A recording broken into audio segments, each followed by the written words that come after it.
₹1 ಬಿಡುಗಾಸು ನೀವ್ಯಾರು ಖರ್ಚು ಮಾಡಬೇಡಿ. ಸನ್ಮಾನ್ಯ ಕುಮಾರಣ್ಣ ಅವರು ನಿಮ್ ಜೊತೆಲಿದ್ದಾರೆ. ಸನ್ಮಾನ್ಯ ದೇವೇಗೌಡರು ಸಾಹೇಬರ ಮಾರ್ಗದರ್ಶನ ಇದೆ. 2 ದಿನದಿಂದ ದೇವೇಗೌಡರು ಸಾಹೇಬರು ನನ್ನ ಮನೆಗೆ ಕರೆಸ್ಕೊಂಡಿದ್ರು.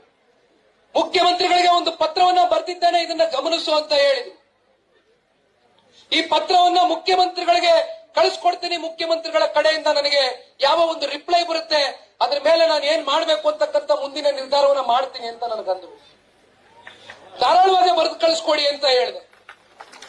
ಆದ್ರೆ ಅದಕ್ಕೇನಾದ್ರೂ ಅವರು ಸ್ಪಂದಿಸಲಿಲ್ಲ ಅಂತಕ್ಕಂಥದ್ದಾದ್ರೆ ಇದು ನಿಖಿಲ್ ಕುಮಾರಸ್ವಾಮಿ ಹೇಳ್ತಾ ಇರ್ತಕ್ಕಂಥ ಮಾತಲ್ಲ, ಸನ್ಮಾನ್ಯ ದೇವೇಗೌಡರು ಸಾಹೇಬರ ಬಾಯಲ್ಲಿ ಬಂದಿರತಕ್ಕಂಥ ವಿಚಾರ. ನನ್ನ ಒಬ್ನೇ ಕೂರಿಸ್ಕೊಂಡು ಹೇಳಿದಂತ ಮಾತು.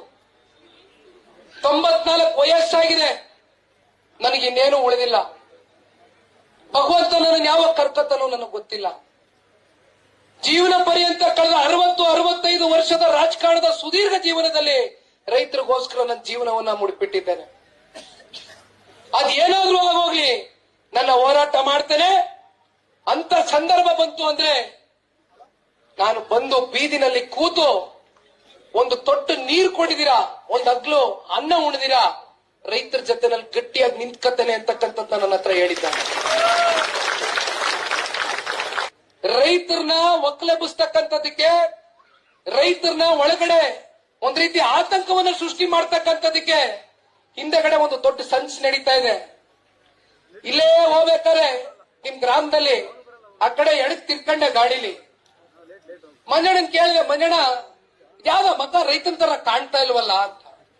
ಮಂಜಣ್ಣ ನನಗೊಂದು ಮಾತು ಹೇಳಿದ್ರು, ಅಣ್ಣ ನೀನ್ ಕರೆಕ್ಟ್ ಆಗಿ ಕಂಡಿಡ್ದಿದಿ, ಇಲ್ಲಿ ಒಂದಷ್ಟು ಜನ ದಳ್ಳಾಳಿಗಳು ಬಿಟ್ಟವ್ರೆ, ಹೋಯ್ತಾ ಇದ್ದಂಗೆ ಬರ್ತಾ ಇದ್ದಂಗೆ ತಲೆ ಕೆಡ್ಸಕ್ ಶುರು ಮಾಡ್ತಾರೆ.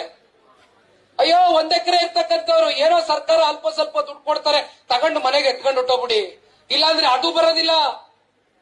ಕೊನೆಗೆ ನೀವೇನಾದ್ರೂ ಕಾನೂನು ಹೋರಾಟ ಅಂತ ಕೈ ಇಟ್ರೆ ಮತ್ತೆ ನಿಮ್ಗಿರ್ತಕ್ಕಂಥ 1 ಎಕರೆ ಅರ್ಧ ಎಕರೆ ಆ ವಕೀಲ ಬರ್ಕೊಟ್ಬಿಡು ಅಂತ ನಾಳೆ ಕಿತ್ಕೊಂಡು ಹೋಗ್ಬಿಡ್ತಾನೆ ಅಂತ ಎದುರಿಸ್ತಾರಂತೆ. ಕಾನೂನಿನ ಹೋರಾಟಕ್ಕೆ ಯೋಗಣ್ಣ ಅವ್ರು ಏನ್ ಹೇಳ್ತಾ ಇದ್ರು, ಮಂಜಣ್ಣ ಅವ್ರು ಏನ್ ಹೇಳಿದ್ದಾರೆ, ಮತ್ತೊಮ್ಮೆ ನಾನು ಅದನ್ನ ಬಹಳ ಘಂಟಾಘೋಷವಾಗಿ ಅತ್ಯಂತ ಸ್ಪಷ್ಟತೆಯಿಂದ ನಿಮ್ಗೆ ಪುನರ್ರಚಿಸಲಿಕ್ಕೆ ಬಯಸ್ತೇನೆ.